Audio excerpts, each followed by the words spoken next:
You saw a garter snake slide under your porch step last week, and your first thought was to grab a shovel. I know that feeling. I lived that feeling for most of my life. But here is what I found, after months of digging through old farm bulletins and extension records. That striped snake in your grass might be worth more to your yard than $100 of chemicals, traps, and pest control you are already paying for. And people used to know this. They protected these snakes on purpose. Then, somewhere along the way, we forgot. I am going to show you a record from 1914, written by a government naturalist, that laid it all out in plain language. And I am going to show you one thing you can do this weekend, with nothing you have to buy, that turns your yard into a place these little workers want to stay. This works whether you have 2 acres or a tiny patch behind a townhouse. I still remember the exact afternoon this started.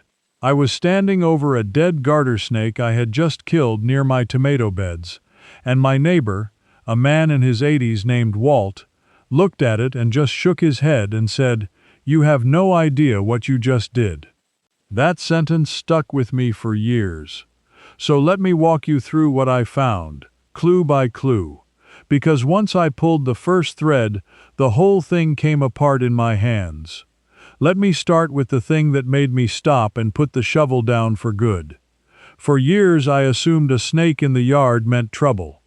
A pest. Something that got in by accident and needed to get out, permanently. That is what most of us are taught, without anyone ever actually teaching it. It is just in the water. But when I finally looked into what a garter snake actually does all day, the picture flipped completely. These snakes are not passing through. They are working. A single garter snake living in your yard spends its waking hours hunting the exact creatures that destroy gardens and creep into houses: slugs, grubs, snails, cutworms, grasshoppers, small rodents like young mice and voles. The very things people spend real money trying to control.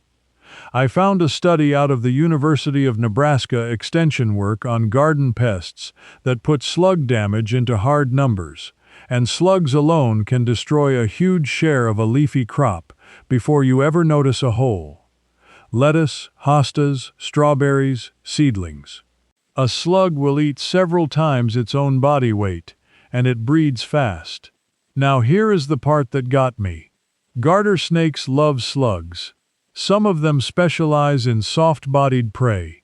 They will patrol a damp garden bed at dusk and clean out the exact pests that your bait pellets are trying to poison. So the animal I was killing was doing, for free, the job I was paying for. That alone should have been enough to stop me. But it only raised a bigger question. If these snakes were this useful, why did nobody tell me? Why did I grow up thinking the only good snake was a dead one? That question sent me looking backward, into the old records, and that is where things got strange. Here is the first thing I dug up that genuinely surprised me. I always assumed the fear of yard snakes was ancient, something baked into people forever. It is not. When I went back through old American farm and household guidance, I found the opposite attitude. Farmers 100 years ago often treated common snakes as livestock of a kind. Free help. Something you wanted around the barn and the field. There is a United States Department of Agriculture Farmers Bulletin from the early 1900s, part of a whole series they printed to teach ordinary families practical skills. And in the material on garden and field pests, the useful role of snakes and other small predators is laid out plainly. The thinking back then was simple, and it was economic. Every mouse a snake eats is grain you keep. Every slug it eats is a vegetable you get to harvest. A snake in the garden was a sign of a healthy, balanced piece of land, not a problem to be solved. I found accounts of people who deliberately did not disturb the snakes near their potato and corn rows because they understood the trade. You leave the harmless striped snake alone, and it quietly keeps the rodent population down. Rodents, remember, are not just a nuisance. They eat stored seed, they chew, they carry disease, and they breed at a speed that is hard to believe. A pair of mice and their offspring can turn into dozens within a single season. So a century ago, a garter snake near your vegetables was money in your pocket. People understood that in their bones. Therefore, the real mystery was not what the snake did. The mystery was how an entire country of practical, thrifty, land-working people went from protecting these snakes to reaching for a shovel on sight. Something changed. And when I traced when it changed, I started to see who benefited from the change. But I am getting ahead of myself, because before that, I need to clear up the thing that scares people the most. Let me deal with the fear directly, because I had it too. The number one reason people kill a garter snake is a quiet worry in the back of the mind. What if it is dangerous? What if it bites one of the kids? What if it is secretly something worse pretending to be harmless? So I went looking for the actual danger, the real medical record, not the campfire story. And what I found put me at ease in a way I did not expect. The common garter snake is not a threat to you. It is not an aggressive animal. Its whole survival strategy is to flee. When it is cornered, its main defense is not biting at all. It releases a foul-smelling musk to make itself unappetizing, and it tries to get away. That is the big scary weapon. Bad smell. Now, will one bite if you grab it and squeeze it? It might. Any wild animal will defend itself if you trap it in your hand. But the bite of a garter snake is a set of tiny teeth that leave little more than fine scratches. For decades, these snakes were flatly called non-venomous, completely harmless to people. More recent research refined that. Scientists found garter snakes produce a very mild saliva that helps them subdue a worm or a slug, and in a rare case, a person who handled one roughly reported minor swelling. But we are talking about the difference between a nettle sting and nothing. There is no garter snake that poses a real danger to a healthy adult, and there is a long, quiet history of children handling them with no harm at all. Compare that to what is actually in your garden shed. The rodent poisons, the slug baits, the sprays. Those are the things with real warning labels. Those are the things you keep locked away from the grandkids and the dog. I found myself staring at that contradiction. I was killing a harmless animal so that I could keep using genuinely toxic products to do the same job the animal did for free and without poison. That is when Walt's sentence finally made sense. You have no idea what you just did. But understanding the snake was safe only deepened the real puzzle. Because if it is safe, and it is useful, and our grandparents knew all this, then somebody had to work pretty hard to make us forget it. So I kept pulling the thread. And this is where the trail turns, and where you find out who actually gained from your fear. Here is the part that made me genuinely angry. I could not figure out why such useful, harmless knowledge just evaporated. Old skills usually fade slowly because something easier replaces them. But this felt different. This felt pushed. So I looked at the timeline of when American attitudes toward yard snakes really soured, and I lined it up against something else: the rise of the home and garden chemical industry.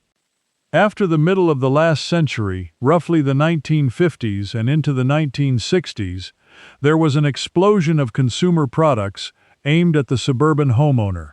A new lawn was a status symbol. A perfect, pest-free yard was something you could buy in a bottle. And the entire marketing engine behind that boom depended on one idea: that nature in your yard was the enemy. Weeds were the enemy. Insects were the enemy. And anything that looked remotely threatening, like a snake in the grass, was the enemy too. You do not sell a man a season of rodent bait if he understands that the snake under his shed already handles the mice for nothing. You do not move pallets of slug pellets if the gardener knows the striped snake at dusk is already eating the slugs. The old knowledge was bad for business. A yard full of natural predators is a yard that does not need much of what was being sold. I am not saying anyone held a meeting to erase the garter snake from public memory. It is subtler and it is worse than that. It is that generation after generation of advertising taught us to see a tidy, sterile, chemically maintained yard as the goal, and to see the living, self-balancing yard our grandparents kept as backward and dirty. The snake became a symbol of the thing we were sold to be ashamed of. And it worked. I fell for it. I did the math on this, and it stung. Easily over $1,000 across the years, on rodent and slug and insect control for a modest yard. Money spent poisoning the pests, while I killed the free help that hunted those same pests. I was paying twice. Once for the poison, and once in the loss of the animal that made the poison unnecessary. The cost of forgetting is not just money, though. The poisons that kill a mouse also work their way up. A rodent that eats bait and then gets eaten by an owl, a hawk, a fox, or yes, a snake, passes that poison along. So the very chemicals sold to solve the problem quietly kill the natural predators that solve the problem for good. It is a loop that keeps you buying. That is the genius of it, and that is the ugliness of it. Therefore, the garter snake was never really the problem. The garter snake was the solution that got in the way of a sale. And once I understood that, I wanted to undo the damage in my own yard. Which brings me to the part that I think matters most to you, especially if you are sitting there thinking, this is all fine for people with big gardens but not for you.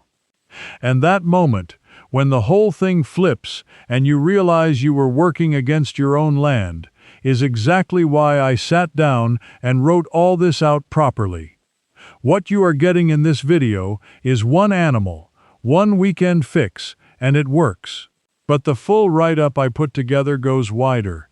The same kind of dated bulletins and extension records for the rest of the yard and the rest of the house, laid out as a 30-day plan so you know exactly what to do on which day.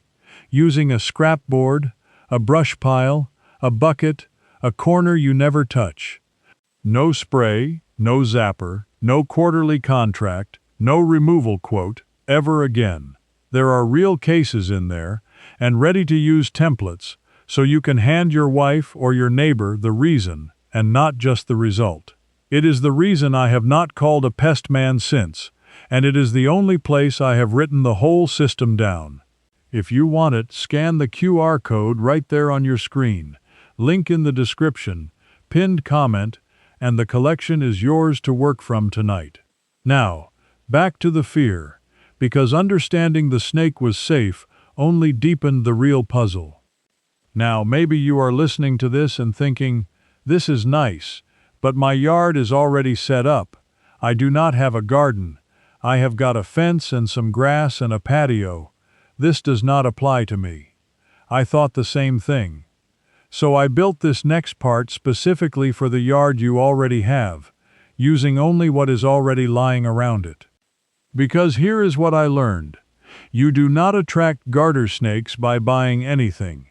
You attract them by giving them 3 things they cannot resist, and every one of them is free. The first thing is cover. Garter snakes are small, and a lot of things want to eat them. Hawks, cats, raccoons. So they will only settle where they can hide fast. And you almost certainly already have the materials.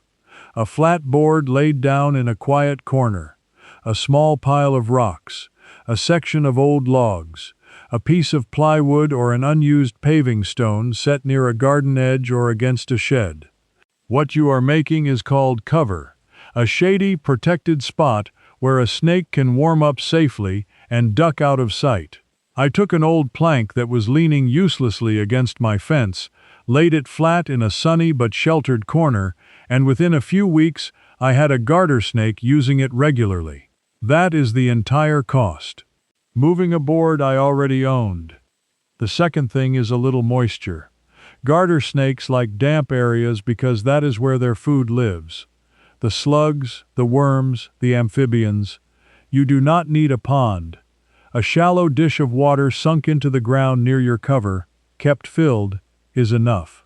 Or simply a spot in the yard you let stay a little wetter and a little wilder, instead of trimming it to the dirt. That damp, slightly overgrown corner that you have been feeling guilty about? That is prime real estate to a garter snake. What you thought was neglect is actually habitat. The third thing, and this is the one that costs nothing but a change of mind, is to stop the poison. Every slug pellet and rodent bait you put down is either killing the snake's food supply or slowly poisoning the snake itself. The single most powerful thing you can do to invite these natural workers in is to simply stop doing the thing that drives them out. Pull back the chemicals in one corner of the yard and let it come back to life. You are not adding anything. You are subtracting the thing that was breaking the balance. I want to be clear about how little effort this is, because that is the whole point. I did not landscape. I did not install anything. I moved a board, I sank an old pie dish for water, and I stopped baiting one flower bed. That was it. Within a single season I had a resident garter snake, and the slug damage on my hostas, which used to look like lace by July, dropped so much that my wife asked what expensive new product I had bought. I had bought nothing. I had unbought everything. But even after I saw it working with my own eyes, I still had that nagging feeling that I was missing something. The old-timers did not just tolerate these snakes. In the oldest records, they did something more deliberate, something that sounds almost too simple to be real. And it took me the longest to find, because it was buried in the kind of document almost nobody reads anymore. That is the piece I want to give you last, because once you hear it, you will never look at your yard the same way. Before I get to that, one more clue, because it changed how I think about timing. I assumed that if snakes ever showed up, they would show up in high summer, when everything is alive and moving, and I could not understand why the old accounts kept talking about spring, specifically early spring, as the important moment. Here is what I learned. Garter snakes are one of the few snakes that survive cold winters by gathering together, sometimes in large numbers, in a shared shelter below the frost line called a hibernaculum. They spend the cold months in an old rodent burrow, a rock crevice, a crack in a foundation, a space under a stump. And in early spring, on the first genuinely warm days, they come out, often several at once, to warm themselves before spreading out for the season. This is why our grandparents paid attention in spring. If you see garter snakes in your yard in April or in early May, that is not a warning. That is a gift. It means your property already has, or is next to, a safe wintering site. It means the balance is already halfway built, and you did not even know it. That is the moment those old records treated as the sign of a healthy piece of land. And it also explains the tragedy of the shovel. Because the moment those snakes are most visible, clustered and slow in the cool spring air, is exactly the moment they are most vulnerable, and exactly the moment a startled homeowner is most likely to kill several at once without realizing what he has destroyed.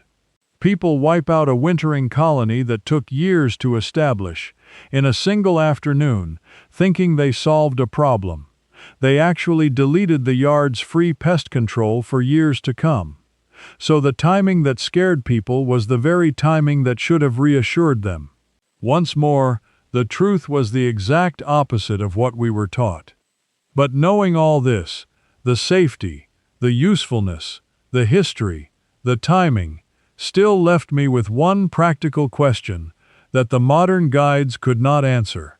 What did the people who really knew, the ones 100 years ago, actually do on purpose to keep these snakes on their land, season after season, not by accident, on purpose?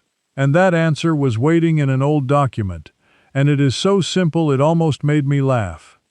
Here is the end of the trail. Here is the thing I promised you.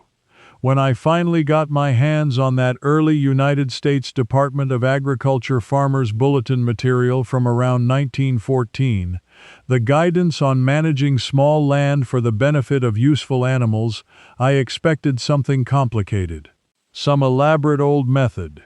Instead, what the old naturalists understood came down to one principle that we have completely inverted, and one specific practice built on it. The principle was this: you do not attract a predator, you attract its prey, and the predator follows. And the practice was to deliberately create what they thought of as a permanent moist harbor at the lowest, shadiest edge of the property, and then never, ever tidy it. Let me tell you exactly what that means, because you can do it this weekend, and it costs you nothing. Pick the lowest corner of your yard, the spot where water naturally collects, the shadiest and least useful patch, the place you have always fought to keep neat. Now stop fighting it. In that spot, lay down a layer of coarse material that will hold moisture and create a maze of little spaces underneath. Old logs, broken bits of clay pot, rocks, a section of untreated scrap wood. Then, and this is the part everyone skips, cover part of it with a mound of leaf litter and grass clippings and let it slowly rot.